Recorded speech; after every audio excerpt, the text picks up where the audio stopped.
Hey everybody, how you doing? It's been a while since I put a video up, so I owe you guys an update. So the first part of this video is going to be with the Airline farm radio that we built the power supply for, just showing you the wrap-up of that project and how it came out. And then we're going to dive right back into that Crosley 124 problem that we had with the oscillator. So you'll see that I've rewired a few things, and we're still having the problem, but we're getting closer. I want to publicly thank two people who've been really helpful. So first one is Robert Gibbons. He's been trying to help me with this problem for a long time in the background, and he keeps checking in and asking me where we are. So thanks for that, Robert. And the second one is Brendan. So Brendan, who most of you should know just from John from Arkansas, is just really knowledgeable in this stuff. I'm amazed at what that man knows, and it's not just about radios. Really intelligent guy. And I'm really honored and blessed actually to have him helping as well. So I just want to say thank you to Brendan. And then lastly, I just want to say a prayer here for John from Arkansas, his wife, and for John and his family. I hope everything is going okay there, and you're in our thoughts and prayers. So here's the video, and we'll see you guys later. Thanks for watching. Hey everybody, we are back. I'm going to start this video by showing you the final product for the Ward's Airline farm radio that we just finished. Here it is in the case. Got new speaker cloth, I'll show you that in a moment. Got everything put back in, we're going to turn it on. And you'll see you get that dial light there. That's the dial light that we said we were going to put in there, which is an LED. Not because they give a damn about Dr. And they gave a damn about Juanita Broderick. Or Mary Jo Kopechne. I still think he's going to vote. And before everybody lays the blame completely at Jeff Flake's feet, I have a feeling that Susan Collins, let me turn this off for a minute. I'll put the lights on and show you around the back. And a few others. Before I flip it around, you could see right here, you could see the grill cloth has been replaced. And you can see that the glass is nice and clean. There's the bezel that goes on it. But I think they wanted to be sure. See right there it says Airline.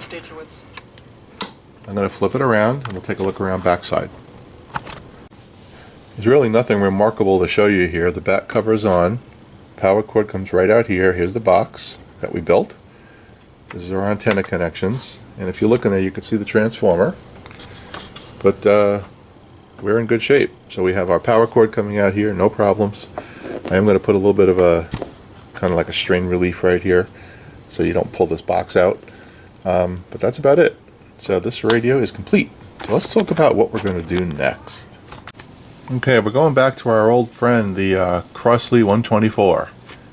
Alright, so we've given it a break. We've worked on the other radio. We're going to dive back in. So I'll tell you what I'm going to do with this thing before I do anything else. So I was experimenting with this thing before I stopped working on it. I was trying different coils.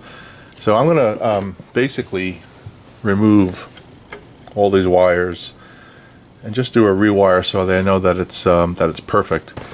And it's really just a couple of wires here. It doesn't look it looks bad, worse than it is, but it's not.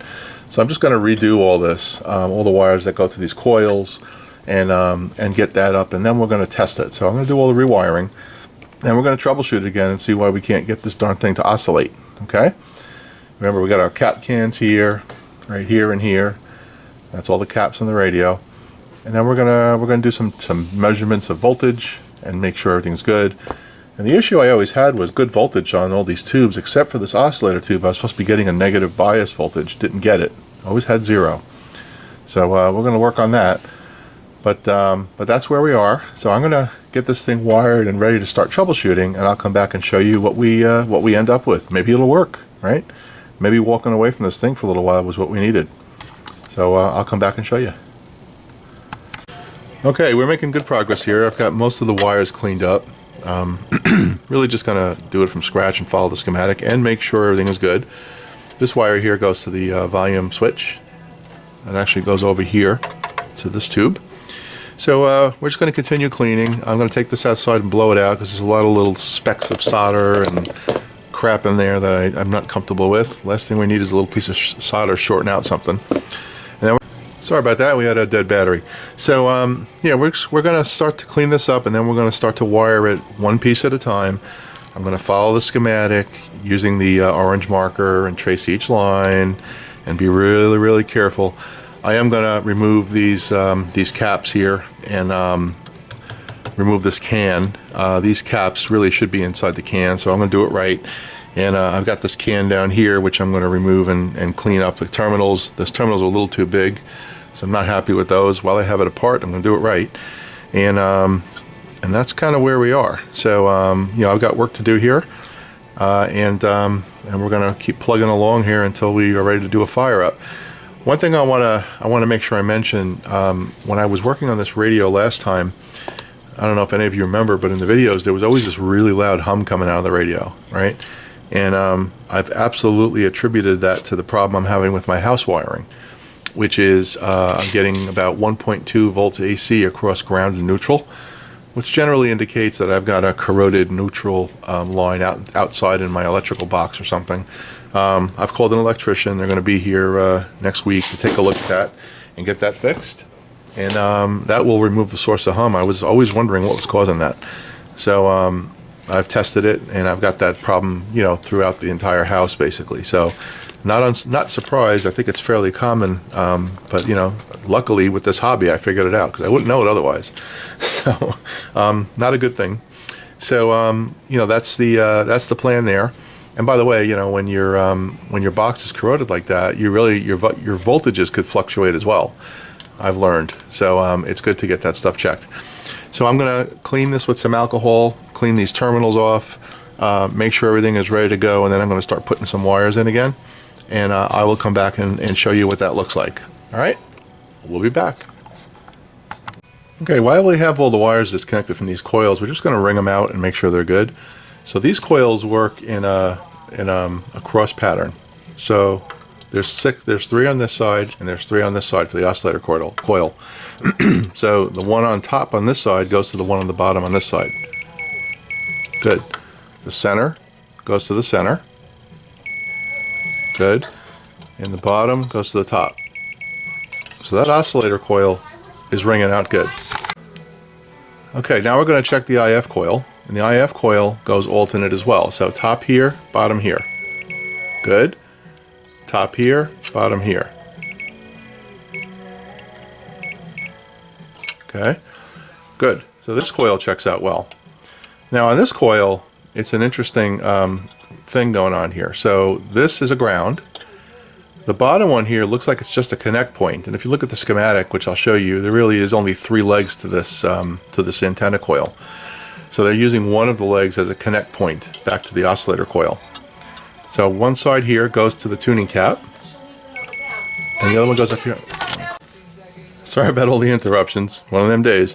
So all 3 coils are checking out good, so that's a good thing. So now we can really start to to get this thing wired correctly and get things in a much better place here. So we will begin that process. This can here, this is the original can that was there, and it's a 0.5 and a 0.1, and you'll see that I've got them in there. Common ground point right here, and obviously here's the connections. You know, the schematics I have say that there's 0.25s in there. Now there's 2 different varieties of this can, so I don't know if I'm just going to convert this to what my schematic says just to make it easy. That's why I had these 0.25s outside the can. So I'm going to think about what I'm going to do with this, and I'll let you know when I come back. Okay, we've got our rewire complete here. You'll notice I did not put the cap can back here, and I did that purposely because one of the tabs on it was broken initially, right here, when I took it off, and I had it soldered, and I want to make sure I have a really good ground connection, so I just put a terminal strip there. So all of our wiring is now complete. You'll see it's very minimal, right? There's not a lot going on in here. It's pretty simple as long as you follow the schematic, right? So that's done. I am using this cap can though, and that's fine. And I've got all this connected. So now what we're going to do is we're going to do an initial power up and see what happens. So let me get that set up, and either we're going to see smoke or we're going to hear some noise. So let's see what happens. Be right back. Okay, just to give you an update where we are, we're still having the same problem with this radio. It's not oscillating. I can get it to work when I connect it to my signal generator, so I still have my issue with my oscillator. And you can see here that I've taken the coil out. So, coil's right here. coil's good, all right? It ohms out perfectly across. And I learned a trick from our friend Brendan, who, you know, basically said, listen, you know, connect a signal generator with 1,000 kilocycles across the main winding of the transformer, which is right here, and then hook your oscilloscope up to the other windings, and you should see a clean sine wave, and that indeed is true. So so this coil checks out good. So essentially what the plan is going to be now is to do a little more testing on the coil, and then reinstall it again, making sure the wiring is correct. You know, but there's really very little left to do here. Actually, what I'm doing is I'm learning a lot about how oscillators work, which is really cool. And Brendan is a really good patient resource for that stuff. He's been explaining to me a lot about it, so I'll take like no credit for any of this. But it's all about learning, right? So that's where we are with this. I'm not going to prolong this episode very much because I haven't put a video up in a while, and I really don't have any progress to report except to show you that I've taken out the coil. And one thing I should mention is that I do have a part set that I purchased, got it really cheap on eBay, and I have a second coil. So I have two coils right here. So in the event that one coil is bad, I do have another. And I same thing with these, but I've tested these are good. So I have spare parts, so that's a good thing. And we're going to continue plugging along until we solve the oscillator mystery, and when I do that, I will share it with you, okay? So we'll put this video up now, and just, you know, let you know we're working on it, and I'll come back to you with an update when I have one. All right? Thanks, everybody. Have a great day.